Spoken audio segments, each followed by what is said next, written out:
예, 여러분, 우리 몸은 70%가 물입니다. 지구도 70%가 물입니다.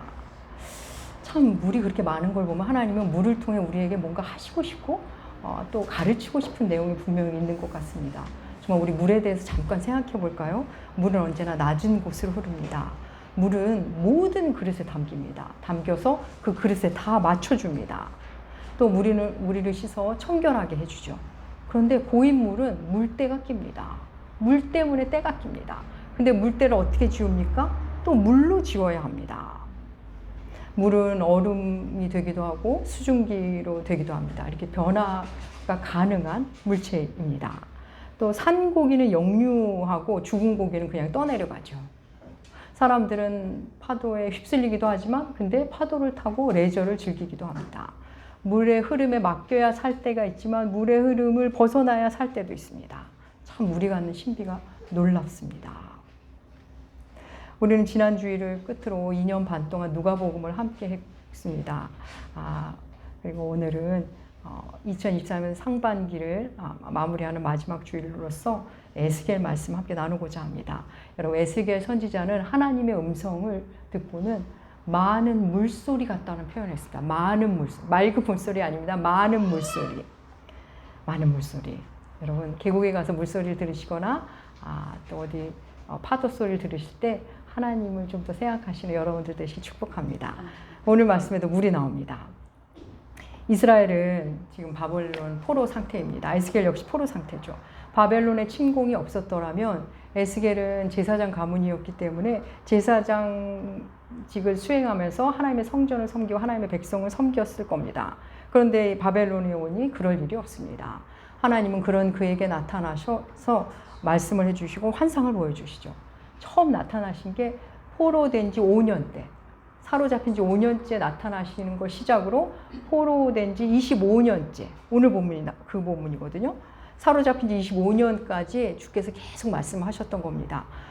오늘 우리가 나눌 말씀은 에스겔 40장에서 시작해서 마지막 48장까지 이어지는 하나님의 말씀, 또 하나님을 만나는 장면입니다. 우리 이 환상의 시작을 한번 볼까요? 에스겔 40장 1절, 주보 안쪽에 실어 놓았습니다. 에스겔 40장 1절, 우리 함께 읽겠습니다. 우리가 사로잡힌 지 25째 해, 성이 함락된 후 14째 해, 첫째 달, 여째 날에 곧 그날에 여호와의 권능이 내게 임하여 나를 데리고 이스라엘 땅으로 가시되. 하나님께서 바벨론에 있는 에스겔을 데리고 이스라엘로 데려가십니다. 순식간에 이동하시는 거죠. 여러분, 바벨론과 이스라엘의 거리는 1000km가 넘습니다. 하나님이 순간 이동을 시켜주셔서 높은 산에 데리고 가시더니 한 성을 보여주십니다. 근데 성은 한 집을 보여주시는데 한 사람이 그 집 주변을 계속 측량합니다. 사방 담을 측량하고 문을 측량하고 현관을 측량하는 걸 보여주시고는 에스겔을 성전으로 데려가십니다. 그리고 성전 구석구석을 다 보여주시고는 성전 문 앞으로 데려가십니다. 지금 잘 상상하면서 따라오고 계시죠? 성전 문 앞으로 데려가는데 성전은 동쪽을 향해 있고 성전 문지방에서 물이 계속 흘러나옵니다. 성전 제단 남쪽으로 물이 흐릅니다. 근데 아까 어떤 집을 측량하던 그 사람이 거기서도 측량을 하고 있습니다. 측량줄을 들고서. 하나님 그걸 보게 하시더니 그 사람이 측량을 천척을 측량하니까 하고 나서 천척이면 300m입니다. 300m 정도 물길을 잡으니까 하나님이 에스겔을 건너가라고 하십니다. 근데 건너가는데 물이 발목까지 옵니다. 그 부분 함께 볼까요? 에스겔 43장 3절, 47장 3절. 주보에도 실었습니다. 함께 읽겠습니다. 그 사람이 손에 줄을 잡고 동쪽으로 나아가며 천척을 측량한 후 내게 그 물을 건너게 하시니 물이 발목까지. 물에 들어갈 때 발목까지 옵니다. 그 다음에 또 그 사람이 천척을 또 측량합니다. 그래서 하나님이 또 건너라 해서 가보니 이번에는 무릎까지 옵니다. 그리고 그 사람이 다시 천척을 측량하니 주님이 또 들어가라고 해서 보니까 이번에 허리까지 옵니다. 그 장면 볼까요? 47장 4절 말씀 함께 읽겠습니다. 다시 천척을 측량하고 내게 물을 건너게 하시니 물이 무릎 오르고 다시 천척을 측량하고 내게 물을 건너게 하시니 물이 허를. 상상이 되십니까? 점점 깊어지고 있습니다. 계속 천척 그리고 건너고 근데 그 상황이 어디까지 가는지 볼까요? 47장 5절. 예, 함께 읽겠습니다. 다시 천척을 향하시니 내가 건너지 못할 강이 된지라. 그 물이 가득하여 헤엄칠 만한 물이요 사람이 능히 건너지 못할 강이더라. 예, 이제는 그 물을 건너가지 못할 정도로 깊어졌습니다. 사랑하는 여러분, 에스겔이 본 이 환상, 성전 문지방에서 흐르는 이 물을 통해 우리에게 하시고 싶은 말씀이 뭘까요? 사랑하는 여러분, 우리는 이 땅에 살면서 나름의 환경 안에서 삽니다.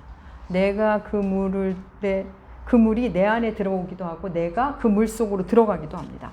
여러분, 우리 노는 물이 달라 이런 말 하지 않습니까? 오늘 말씀에 나오는 이 물의 출처가 어디죠? 어디서부터 흘러나오죠? 성전 문지방 밑에서부터 흘러나오는 물입니다. 성전 제단에서 흘러나오는 물이죠. 여러분, 이 물이 의미하는 바가 그럼 과연 뭘까요? 말씀입니다. 말씀을 물이라는 은유로 보여주신 겁니다. 사랑하는 여러분, 교회는 어떤 곳입니까? 계속 말씀이 흘러나오는 곳입니다. 말씀이 나를 적시는 곳입니다.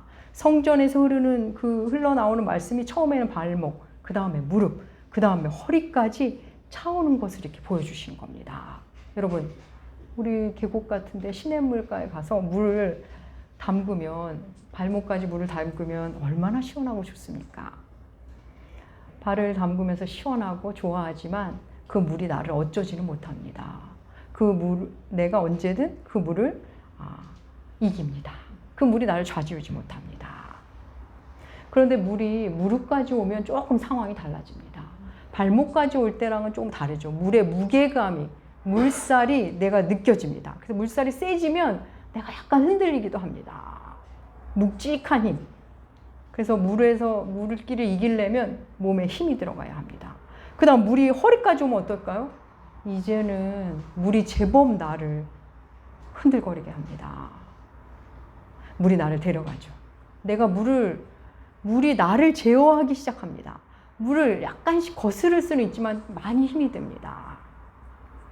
사랑하는 여러분, 우리가 말씀을 만나고 말씀 속으로 들어가는 여정이 이렇습니다. 처음에는 말씀에 잠깐 발을 담굽니다. 발목까지 발을 담굽니다. 시원하고 좋죠. 아주 좋습니다. 하지만 그때뿐입니다. 언제든 거기서부터 벗어나는 건 너무 쉽습니다. 그냥 말씀이 추억으로 들어갑니다. 그때 참 좋았는데, 그때 발 담갔을 때 좋았지. 그 정도의 신앙생활을 하는 겁니다. 그러다 말씀이 무릎까지 오면 어떨까요? 이제 말씀이 계속 내게 부딪혀 옵니다. 말씀이 묵직하게 느껴집니다. 물론 이때도 내가 힘을 주면 그 말씀을 이겨낼 수 있습니다. 부딪혀 오는 말씀을 기어이 불순종하고 거스를 수 있습니다. 그렇지만 그럼에도 말씀이 무릎까지 오면 내 자아가 자꾸 말씀과 충돌한다는 것을 발견하는 그런 불편함을 만납니다. 내가 힘만 주면 언제나 물을 이길 수 있지만 내 마음대로 살자니 힘들고, 그렇다고 말씀대로 살자니 불편하고, 그래서 내 힘으로 기어이 말씀을 거스리고 거부하고 물리치는 시기입니다. 그래서 그 시기에는 오히려 발목까지 찰 때가 더 좋았었는데 이런 생각이 들 때도 있습니다. 그렇습니다. 그 다음에 이제 허리까지 오면 어떨까요? 이야기는 완전히 달라집니다. 말씀이 나를 이끌어갑니다. 내가 물을 이기기가 힘듭니다. 아니, 물을 이기고 싶지가 않습니다. 그냥 파도를 타듯이 물길을 타는 게 안전하다는 것을 알게 됩니다. 물이 나를 통제하고 나를 데리고 가는 곳으로 그냥 가면 된다는 것에 눈뜨게 됩니다. 그래서 말씀이 내 몸이 그 정도로 잠기면 그냥 말씀이 나를 이끌고 나는 이제 그 물에서 노는 법을 익히면서 즐기게 됩니다. 사랑하는 여러분, 어떠십니까? 여러분은 말씀의 물길을 말씀의 물에 어디까지 몸을 담그고 사십니까? 교회 다닌 지 10년, 교회 다닌 지 수십 년이 돼도 말씀의 물에 발목까지만 담그는 사람들이 생각보다 참 많다는 거 아십니까? 필요하면 그때 와서 잠깐 물을 담굽니다. 그리고 더 이상 내게 물을 묻히지 말랍니다. 더 이상 물을 묻을까봐 피해 다니죠. 그냥 발목 있는 데만 왔다 갔다 합니다. 그리고 예배를 드리고는 있지만 여전히 잠깐 와서 발목까지만 담그고 가는 분들 생각보다 많습니다. 그다음 무릎까지 담근 분들, 이때는 말씀이 귀하다는 걸 알게 됩니다. 근데 말씀대로 살자니 순종이 안 되고, 그렇다고 내 마음대로 살자니 들은 게 있어서 불편합니다. 말씀이 묵직하게 느껴지지만 언제든 내 뜻대로 걸어갈 수 있습니다. 언제든 그 물살을 젖히고 그 흐름을 따르지 않을 수 있죠. 근데 허리까지 오면 어떨까요? 이제는 물 흐름을 타는 게 너무 좋습니다. 내가 있을 곳이 여기라는 걸 알게 됩니다. 이제 나의 생각, 나의 판단, 나의 지성, 나의 능력, 모든 게 두 번째입니다. 물속이 더 좋습니다. 그래서 더 깊은 곳으로 찾아가게 됩니다. 여러분, 우리 인디안 추장과 손자 이야기 너무 많이 들어서 다 아시죠? 할아버지가 손자에게 말합니다. 할아버지 마음에는 검은 늑대와 하얀 늑대가 있다. 검은 늑대는 욕심이 많고 시기와 질투, 분노와 폭력의 늑대지. 하얀 늑대는 사랑이 많은 온유와 평강과 자유, 양보와 기쁨의 늑대란다. 이 늑대는 늘 내 안에서 싸워. 그때 손자가 물어보죠. 누가 이겨요? 내가 밥을 많이 준 놈이 이기지. 사랑하는 여러분, 우리 안에는 늘 싸움이 있습니다. 물속에 더 들어갈 것인지, 물을 털고 일어날 것인지, 나올 것인지, 내 마음대로 살 것인지, 아니면 하나님의 인도하심에 따라 살 것인지. 사랑하는 여러분, 내가 어디에 밥을 많이 주고 사는지, 내가 어디에 무게의 중심을 두고 사느냐에 따라 우리의 삶이 결정됩니다. 늑대의 손을 들어주는 것은 다름 아닌 나입니다. 늑대의 손을 어느 늑대의 손을 들어주느냐는 나의 결정에 따라 있습니다. 사랑하는 여러분, 오늘 본문에 나오는 물은 성전 물지방에서 흘러나오는 생명의 물이죠. 여러분, 예수를 믿던 안 믿던 사람들은 모두 자기만의 물을 갖고 있습니다. 자기만의 물에 발을 담그며 살고 있습니다. 내가 관심을 갖는 그것을 성전으로 삼아서 거기서 나오는 물을 계속 바라보며 거기에 물을 담그죠. 그래서 그 물은 에스겔이 본 그 성전에서 나오는 물과는 다른 물입니다. 세상이 주는 물이죠. 그 물은 소금물과 같아서 마셔도 갈증이 해결이 안 됩니다. 당장은 해결되는 줄 알고 심취했는데 결국은 또 목마르게 됩니다. 마셔도 갈증이 해결이 안 됩니다. 사랑하는 여러분, 사람들은 모두 자신만의 물, 자신이 심취한 물이 있습니다. 이 땅에서 나의 갈증을 채워줄 것만 같은 물, 인정받고 싶은 욕망, 많이 소유하고 싶은 욕망, 사랑받고 싶은 욕망, 그 욕망이 만들어낸 물들. 여러분, 우리는 우리의 욕망, 우리의 갈망을 따라 산다는 거 아십니까? 계속 그 안으로 들어가죠. 점점 깊이 들어가면서 그 물이 이끄는 대로 살게 됩니다. 처음에는 발목이었는데 어느 결에 허리까지 와서 물이 차오른지도 모르는 채 그 물 안에서 살고 있습니다. 더를 외치지만 사실은 점점 더 곤고해지는 삶을 살아가게 됩니다. 여러분, 사탄은 언제나 하나님을 흉내냅니다. 다 아시죠? 하나님은 777이십니다. 근데 사탄은 666입니다. 아무리 몸부림을 쳐도 666까지밖에는 못 옵니다. 근데 너무 모습이 약간 비슷하죠. 너무나 그럴듯하고 뭔가 하나님과 비슷한 것 같지만 결국 우리를 끝내 파멸시킵니다. 여러분, 이단이 그렇지 않습니까? 얼핏 보면 되게 그럴듯하고 괜찮아 보입니다. 그런데 우리를 파멸로 데려갑니다. 성전 문지방에서 나오는 물이 이제 계속 강을 이룹니다. 근데 그 강의 모습이 어떤지 한번 볼까요? 에스겔 47장 12절, 주보에도 실었습니다. 에스겔 47장 12절 말씀 함께 읽겠습니다. 강 좌우가에는 각종 먹을 과실나무가 자라서 그 잎이 시들지 아니하며 열매가 끊이지 아니하고 달마다 새 열매를 맺으리니 성소를 통하여 나옵니다. 그 열매는 먹을만하고 그 잎사귀는 약재료가 되리라. 예. 강을 이루는데 강 좌우에 과실나무가 자라고 달마다 새로운 열매가 맺히는데 그 열매가 뭐라고요? 우리를 치유하는 약재료입니다. 약재료가 됩니다. 사랑하는 여러분, 우리 먹거리가 얼마나 중요한지 아시죠? 우리 몸에, 우리 육신의 먹거리가 얼마나 중요합니까? 내가 무엇을 먹으며 살았느냐가 결국 세월의 흐름 속에서 건강이라는 형태로 드러납니다. 여러분, 우리의 영혼도 그렇죠. 여러분, 사람은 배, 그러니까 위장에, 또 뇌, 그리고 마음에 무엇을 채우느냐에 따라 그 존재가 달라집니다. 우리 위장에, 배에 가공식과 자극적인 음식이 계속 들어가고, 뇌에는 일회성 정보, 쾌락만 들어있고, 마음에는 온갖 탐심만 들어있고, 사랑하는 여러분, 그런 몸과 마음에 평안과 자유가 있을까요? 여러분, 평안이 없는 마음은 다시 배와 뇌를 혹사시킵니다. 그럼 에스겔서 오늘 통해 하나님 우리에게 말씀하시죠. 성전 문지방에서 흘러나오는 물이 각종 나무를 자라게 하고 그 열매는 우리의 영혼을, 우리의 몸과 마음을 치유하는 약재료가 된다. 사랑하는 여러분, 예수를 믿는다는 것은 이 약재료를 먹기 시작한다는 겁니다. 예수를 제대로 믿으면 나를 발견하고 나의 삶을 조율하는 힘까지 갖게 됩니다. 힘을 갖게 됩니다. 그래서 예수 믿기 전보다 내가 얼마나 달라졌는지, 그리고 예수 믿은 후에도 시간이 흐를수록 내가 너무 아름다워집니다. 야, 10년 전에 나보다 내가 너무 좋아. 작년보다 내가 더 아름다워졌어. 더 사람다워졌어. 그런 내가 점점 좋아지고 내 눈에 내가 사랑스러워집니다. 말씀이 주는 열매가 나를 그렇게 만들어갑니다.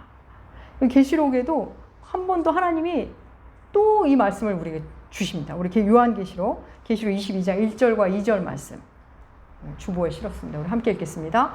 또 그가 수정같이 맑은 생명수의 강을 내게 보이니 하나님과 및 어린 양의 보좌로부터 나와서 길 가운데로 흐르더라. 강 좌우에 생명나무가 있어 12가지 열매를 맺되 달마다 그 열매를 맺고 그 나무 잎사귀들은 만국을 치유하기 위해 있더라. 아멘. 네. 강좌우에 생명나무가 있어 12가지 열매를 맺는데 만국을 치유하신답니다. 천하만국. 여러분, 하나님 결국 천하만국을 치유하십니다. 근데 천하만국의 시작은 누구? 바로 나 자신입니다. 여러분 자신입니다. 여러분, 이 세상에 내가 없으면 이 세상에 무슨 의미가 있을까요? 하나님이 세상을 이처럼 사랑하사 독생자를 주셨으니, 요한복음 3장 16절에 하나님이 세상을 이처럼 여기서 세상은 첫 번째는 나라는 세상입니다. 그리고 궁극으로도 나라는 세상입니다. 사랑하는 여러분, 하나님의 사랑을 거부하지 마십시오. 그분이 주는 은혜를 거부하지 마십시오. 그분이 주시는 물을 마십시오. 예수라는 물. 사랑하는 여러분, 예수님만이 진정한 생명의 물입니다. 예수님만이 진정한 우리의 숨이며 우리의 쉼이십니다. 예수님만이 우리 영혼의 갈증 해갈시켜 줄 참된 생명수입니다. 여러분, 인디언 추장 할아버지 말대로 내가 먹이를 많이 주는 놈이 이기고 결국 그 놈이 나를 이끌어갑니다. 오늘 보면 11절에 보면 진펄과 개펄은 그대로 있다는 말씀이 있죠. 여러분, 진펄과 개펄이 뭐죠? 흐르지 않는 물. 나를 묶어두는 물입니다. 고여있는 사람, 좋은 것을 취할 줄도 모르고 나쁜 것을 떨쳐버리지도 못합니다. 그냥 그 자리에 머뭅니다.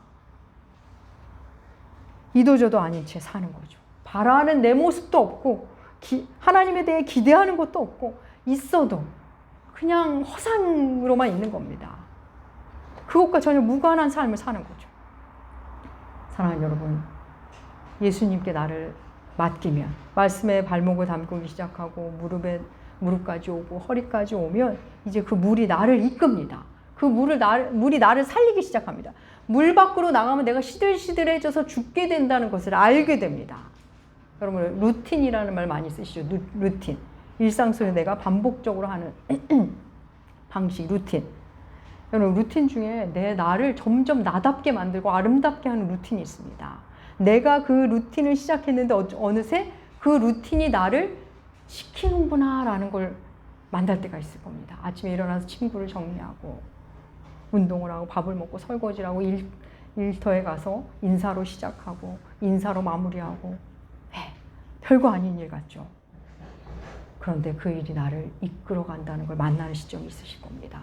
마음이 가라앉았다고 그 루틴을 멈추면 놀랍게도 내가 조금씩 허물어져 가기 시작합니다. 내가 나의 일상을 만들었는데, 내가 그 루틴을 만들었는데 나의 일상이, 나의 루틴이 나를 이끌어 갑니다.